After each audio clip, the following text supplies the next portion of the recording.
so that the kids who are absent. Okay.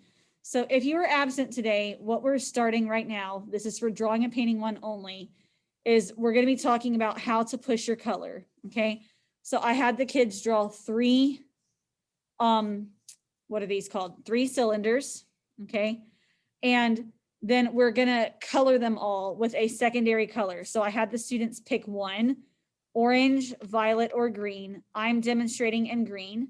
So you are perfectly fine to choose green, but you can also choose violet or orange.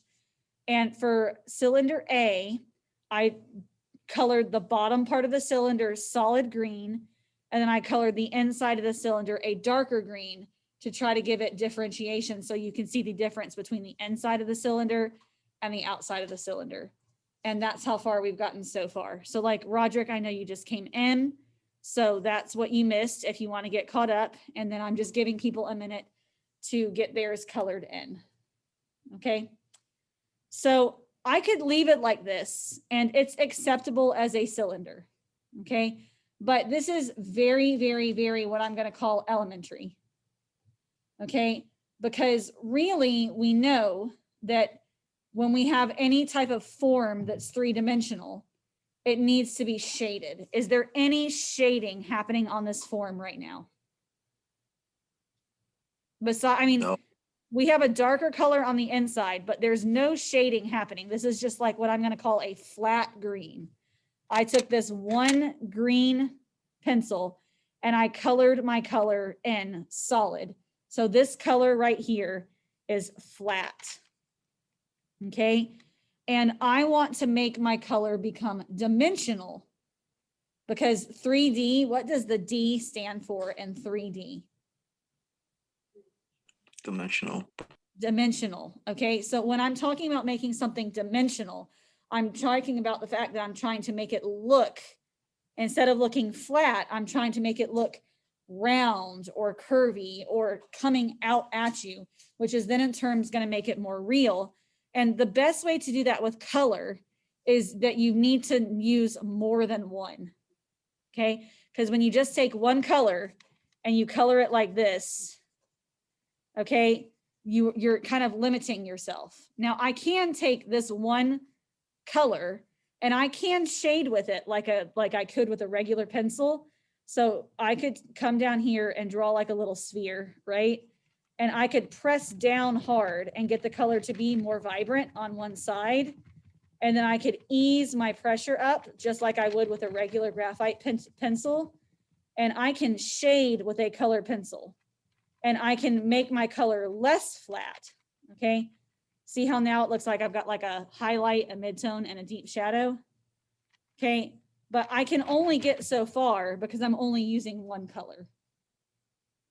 All right, so, and I realized when we were doing our portraits and I was demonstrating my portrait that I hadn't taught you guys about chiaroscuro yet. And I think that some of y'all had not learned it in drawing one.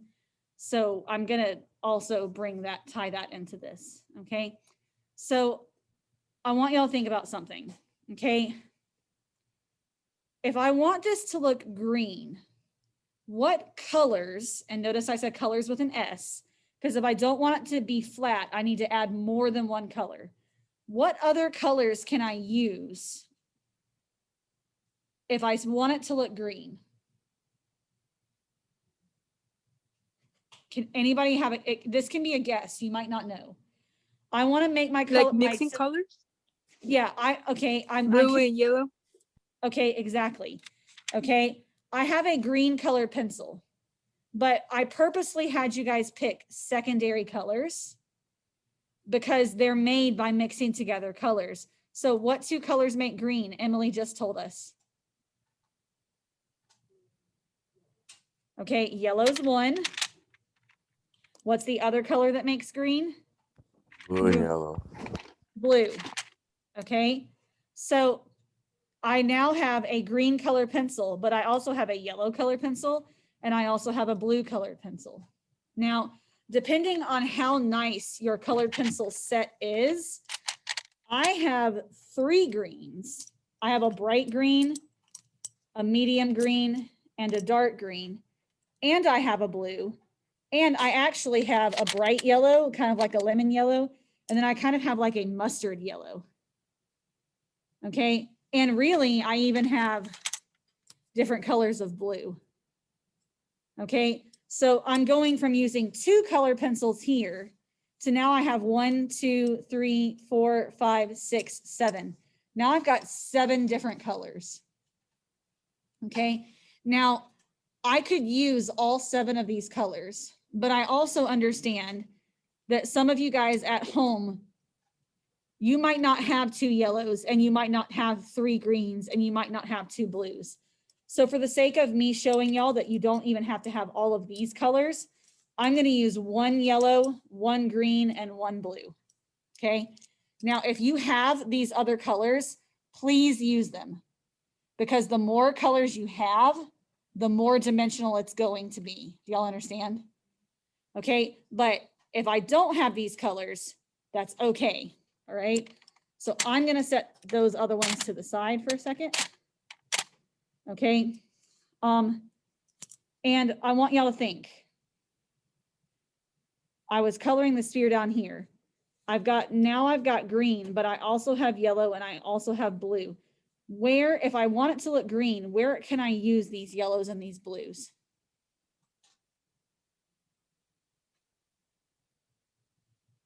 Anybody have an idea? Think about it on the sphere. Would I put blue up here on the highlight, or would I put blue down here in the shadow? In the shadow. Okay, why would I put blue in the shadow? Because it's what? Because it's darker. Yeah, it's a visually darker color. So I could come into the shadow on the sphere and I could add some blue into my sphere, right? And that's going to make the shadow on my sphere darker. Then I could come back with the green and kind of blend them in and mix them together. And now my shadow on my sphere is darker. Where would I add the yellow? If I add the blue on the shadow, where would I add the yellow? Yeah, up towards the highlight. Okay, I can add yellow in here because yellow is going to be quote unquote lighter than green. Okay, and now I come back with my green and I can kind of mix them together. My sphere still looks green, but now my color is more, there's like more layers to my color because I'm using more than one color. Y'all kind of sort of see what I'm saying? Okay, so we need to shade this, which means we need to pick a light source. Like we need to pick where our highlight's going to be and where our shadow is going to be. And in the beginning, it's easy to pick, like, do you want your light coming from the left this way?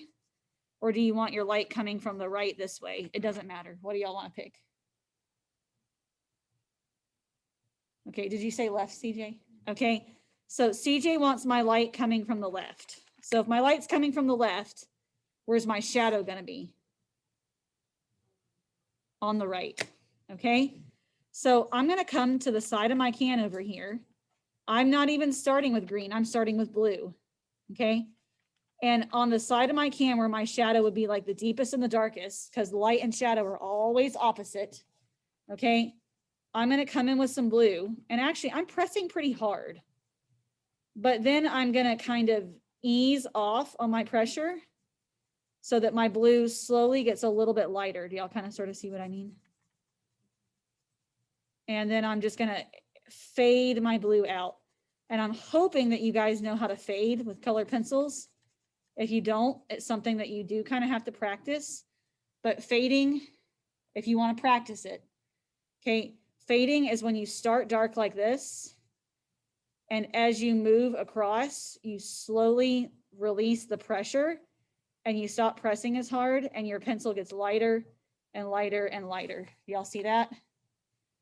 You should already know how to do this with graphite because you should have practiced shading and VA Comp. And I know some of you have also taken Drawing 1, but as an FYI, anything that you do with a regular pencil, like a graphite pencil, you can also do with a colored pencil. Yes, no, maybe so. Okay, so I'm trying to get this look of a fade right here, but now I'm trying to get it to happen on an actual 3-dimensional object instead of just, you know, in a regular fade. All right, so I'm starting to establish a shadow and know my, what's it's called? My My can is not blue. I'm just using blue to make a shadow on my green can. Okay.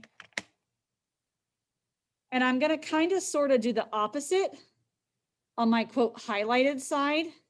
And I don't have to do a lot, but on the side where the light is coming from, I'm just going to add a little smidgen of yellow.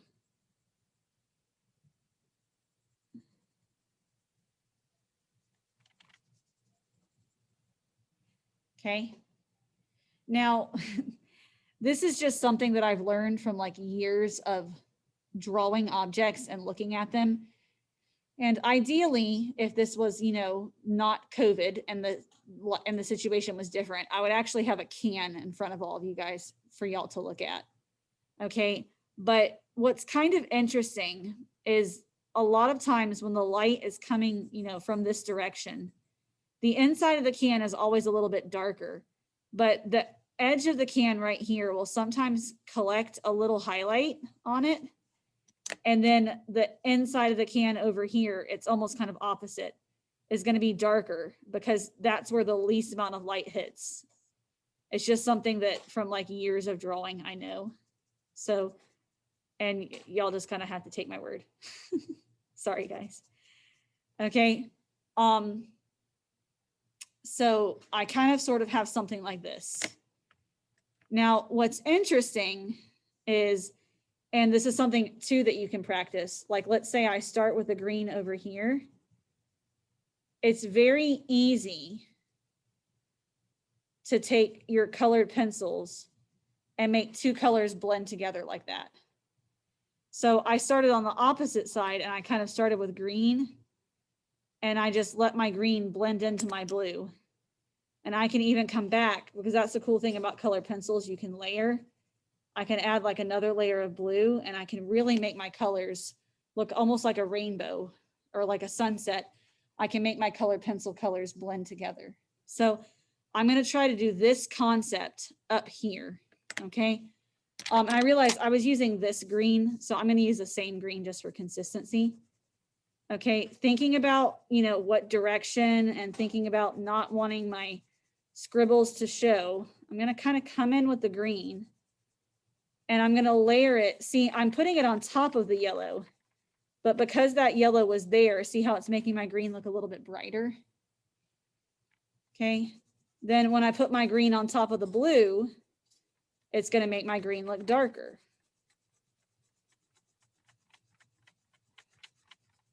If I get some little crumblies or little, I call them sometimes poops because that's what they look like. Sometimes they'll wipe off. Sometimes you have to get them off with your fingernail.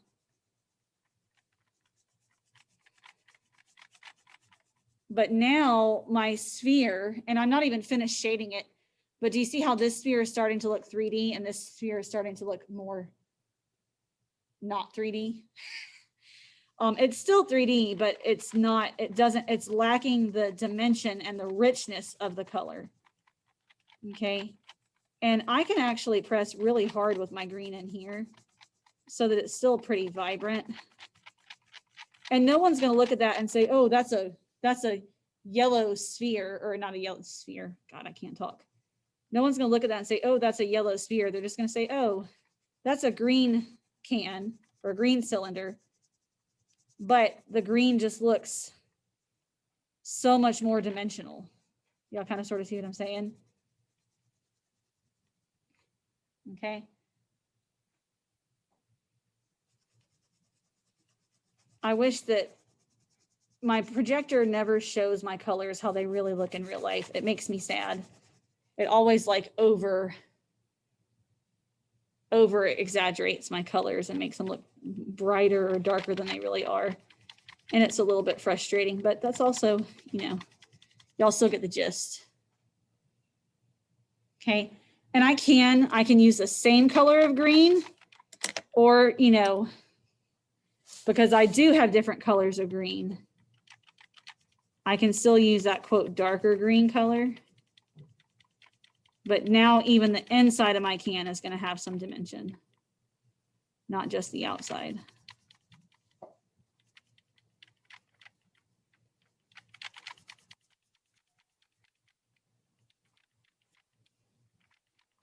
See how that little bit of yellow and blue just made the inside of my can have a slightly different color? So even the inside of my can is not flat anymore. And I do color fast because, you know, I've been doing this a minute. So I try to pause to give you guys time to get caught up, but that's kind of where we're going. Okay, so hopefully, and your drawing doesn't have to be quote unquote perfect, but hopefully between can A and can B should look better than can A, or should at least look more 3D. Yes, no, maybe so. Now, there are other colors I also could have added, because that's the really cool thing about color when you really start to understand color is I can make a green sphere and I can put purple and pink and yellow in it and still make it look green if I'm smart enough. But we're going to start, you know, one step at a time. Okay. That's why if you guys ever watch like painting videos and stuff like that, you'll see someone painting like a woman and they're painting her skin and they'll put like a purple streak in her shoulder and then they'll put a green streak in her neck. And you're thinking, what the heck are they doing? Then they zoom out and she looks totally normal. Okay. The better that you want to get at painting and at drawing, the more you have to understand how colors work together. And it's really about understanding people's eyes, because when we look at something, human beings, our eyes see it and we immediately generalize. Okay. And artists are the only people who will look at this and say, oh, that's yellow, green, and blue. 99% of such the population is going to say, oh, look, a green can. It is green. It's just dimensional green. Okay. You know, but we are training our eyes and our, you know, our hands to realize that that green can be made using so many different colors. Okay. So that's what we're going to do in C. In C, we're going to add colors that you would think would ruin the can. And I promise you they're not. Okay. The can is still going to look 3D. Some of you might like B better. Some of you might like C better. This is just kind of a difference of artist subjective. So everybody kind of has their preference for what they like. Does that kind of make sense? I'm going to like C better, but some of y'all might like B. Okay. So I said I was going to use 3. I used 4 colors here. I used yellow, blue, and I used 2 different greens. Okay. I'm going to add in my 3rd green. So I'm going to use all 3 greens. I'm going to add in at least 1 other blue, you know, to give myself some more. And that looks black, but that's green. I promise that's green. Okay. And I can also add in, you know, my yellow color. Okay. I want y'all to think. It's been a hot minute since we've done the color wheel. Okay. If you can picture a color wheel in your head when we were doing the color wheels, one of the color schemes we talked about was complementary colors, which are colors that are opposite each other on the color wheel. If you could pull up a color wheel in your head, or you can cheat and look at your color wheel that you have in your sketchbook, what color is opposite of green in the color wheel? I told you guys that one of the ways you can remember is by thinking about like sports teams or holidays for complementary colors, if that helps. This is violet? Nope, green, and it's a very popular holiday in December. Red? Okay, yes, all right. Green and red. So I'm pretty sure I have a color wheel in this sketchbook because I have a color wheel in like every sketchbook, but let me just make sure. I know I'm recording, but I don't have a color wheel in the sketchbook. I have 4 sketchbooks that look all the same. Okay, so hold on.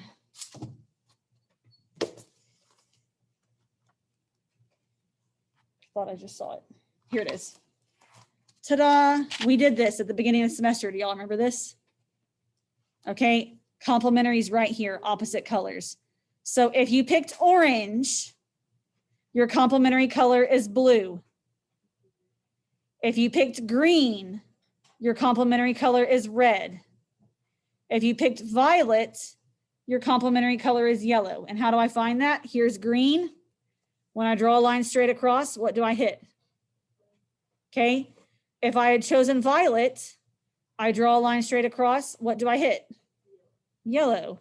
If I'd chosen orange, I draw a line straight across, what do I hit? Blue. Okay.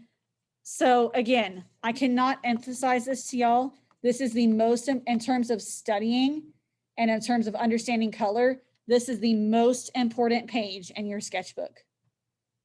Okay. The more that you understand this, the better you're going to be when you work with color, period. Whether you are painting or drawing. Okay. This is your most important page. And you will find if you continue to study art, even if you go into college, every class you take will make you do a color wheel. And you're like, oh, I've already drawn a color wheel. Do I really have to do it again? Yes, because that's how important color is. So just warning you, every class you take with me, you're going to be making a color wheel. And this is only probably a 16th of the amount of vocabulary that there really is with color theory. Okay, but this is enough to at least get you guys started. Capisci? All right, so again, I chose green, so my complementary color is red, okay? But let me write it just in case. If you chose orange, then you need to get a blue. If you chose violet, then you need to get a yellow. And if you chose green, then you need to get a red. Okay, because complementary colors cancel each other out. And if y'all don't believe me, let's look at this. This is the darkest green that I have. I'm going to press down as hard as I can. Okay, that's how dark my green got. But some of us, we don't have this dark green. We might only have this green. Now I'm pressing down. That's as dark as I can get. Or if I was using this one, that's as dark as I can get. Now I could, although I never, ever, ever use this color. If I wanted these to get darker, besides pushing them down, how am I going to get them darker?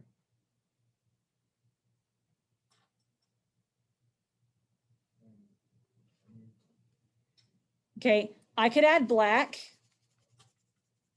You know, you put black down first, then you put green on top. Did y'all see that? FYI, these Kohinoors, the disadvantage is they do snap really easily. Does that look darker? Yeah, but it also just looks black.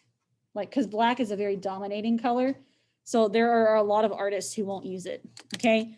I also could have added blue. Here's blue and green. Between those two colors, I like this one better. I also am realizing that they probably look very similar to y'all. So let me zoom in a little and see if that helps. Look at this though. This is red. Red first. Green second.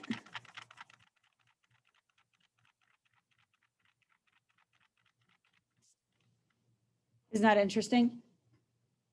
Okay, all three of these are dark green, but look how different they are. This is green and black. This is green and blue. This is green and red. Okay, so understanding, and sometimes the best way to understand this is literally just to get a sheet of paper and start doing this. You know, draw out a color, put another color on top of it, layer colors together, and start to really look at what happens what happens if I do yellow first. And honestly, I'm just going to make a random color. I'm going to do yellow first. Someone give me a random color. Just tell me one, doesn't matter. Blue. Okay.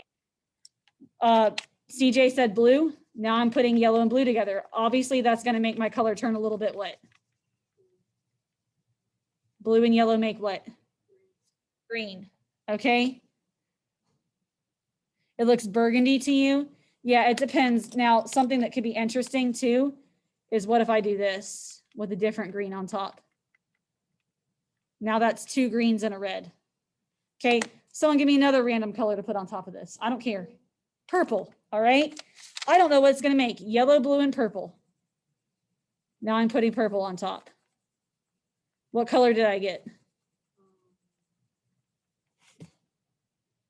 Honestly, I don't know what color that is, but does that color exist out there in the world somewhere?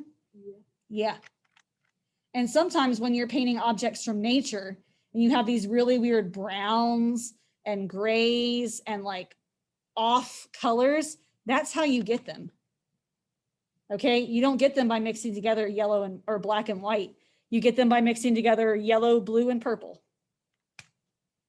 All right, and that's the thing, is like training your eyes to look at a color and figure out how the heck am I going to mix my paint to make that color. Does that kind of sort of make sense? All right, so let's try it.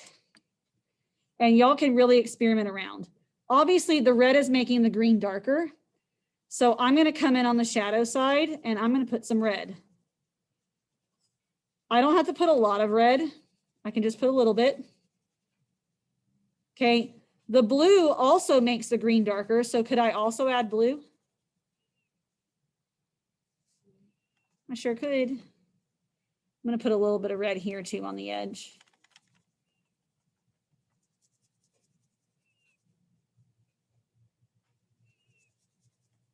People, but this really freaks kids out. They're like, why are you putting red on a green cylinder? Because I can. And I can still make the cylinder look green because I understand how colors mix together. Now, how do y'all, now I'm 33 years old. How do y'all think I understand how colors mix together? Had experience. Yeah, and how did I get that experience between, you know, being 15 and being now? What was I doing? Experimenting. Yeah, I was experimenting, playing around, which means sometimes did my color mixings come out good? Sometimes they came out good, but sometimes they also probably came out what? Bad, okay? In art, this is so important. You learn just as much, if not more, by making crappy art as you do by making good art. Okay, you mix a color, it looks like crap, and then you're like, oh, well, now I know how to make that. You know what I'm saying? Or no, now I know how not to make that. You know, but the best thing to do as an artist is, number one, you have to practice. If you want to get good at art, you can't get good at art in 90 minutes a day. Okay, you have to practice outside of school, period. It's like a sport. If you only practice when you're at practice and you don't practice at home, are you going to be the best athlete? No. Okay, it's the same concept. Okay, and number two is experimenting. Just get the materials out and play around with them and start to see what happens when I mix these 5 colors together, or what happens when I put this on top of this, or what happens when I change my brush stroke and do this. Because then you're going to start to realize, like, you're going to intuitively, your hand and your brain are going to make decisions without you even necessarily thinking about it, because subconsciously you're going to end up knowing, hey, I can see this, or I know that these 2 colors are going to make this. And I know that because I've done it before. Capisci? All right, let's see. I'm still going to put blue over here because I want my deepest shadow to have a little bit of blue in it. So now I'm going to have red and blue in my shadow. What? So it might turn purple for a second, but that's what? Who cares? I'll eventually turn it green. Okay. Might put a little bit of blue over here too. Y'all thought I was done with that red. I'm not. I'm coming back. A little bit darker. Is it going to turn purple for a second? Maybe. I don't even necessarily have to fade it out. Because that's another thing that can be kind of fun, is sometimes you want your marks to show. Okay. I'm going to put some, woo, as I drop my color pencil, I'm going to put some yellow over here. Might turn orange for a second. That's okay. I'm going to put a little bit of yellow over here, not much, on my highlight. let's see. I'm gonna put this weird mustard yellow right here, a little bit of it. Let's see how that affects my green. See, that's a different color of yellow. Why not? I do say this, and I do think this is kind of important. I always put the quote unquote toning color underneath. So like, I haven't used any green yet. Do y'all kind of sort of see what I'm saying? I'm using all these other colors that I know are going to like affect and change the green. And I tend to do those colors first, and then I'll come back with actual green. Y'all know what I'm saying? So I'm gonna start with my darkest green over here. So now my darkest green is gonna be blending with my blue and my red. And you're gonna see, look at how much richer already. Look at the difference between the green here and the green here. Look at how much darker it is. Y'all see what I mean? I'm pushing that color even darker. But I don't want to keep using that dark green, so I got to fade it out real quick. Remember we talked about fading colors out? And then I'm going to switch to a medium green, and then eventually I'll switch to like my dark green. And again, the more colors that you have, the more colors that you can push and blend together, okay? But if you only have green and red and blue and yellow, you can still do this. So there's kind of my medium green color going in. Okay, and then now I'm going to switch to my quote bright green color, which I broke. So now I have to color with this little tiny nib. But these colors are expensive, so guess what? I'm going to keep using it. If you accidentally break my color pencil, I won't get mad at you, but I'm going to tell you have to keep using it. Also, by the way, these do sharpen if y'all want to sharpen them. I just am too lazy to get up and sharpen them. So, what color pencils are y'all using at home? Are any of y'all using the ones I gave you, or are y'all using your own?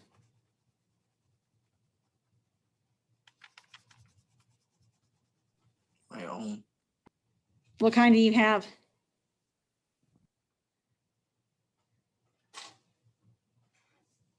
I'm using Crayola. Crayola?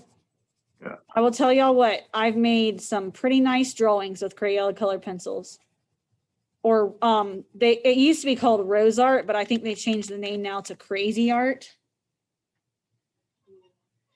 But I've made some, I love Crazy Art markers. For some reason, they like bleed real well, and I like that. So these do look similar. Because do you even see the red anymore? It's there, but it's subtle. Okay, and that's what we want. Now I'm going to make my red a little bit more obvious on the inside. I'm going to really press in there for a minute. Because the inside of my can is really that dark, so why not?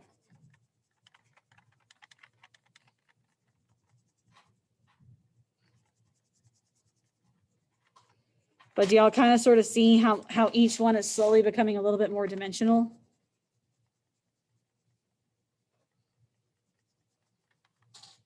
Sure we do, Mrs. Walker. Or no, we don't, Mrs. Walker. Please explain. I'm still confused.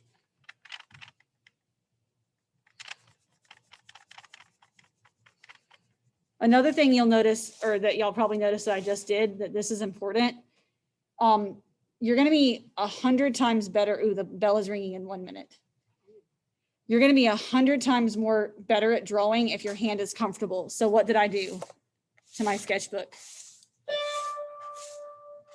I moved it around. All right, guys. Clearly, we're going to stop here today because that's the bell. But all that was recorded.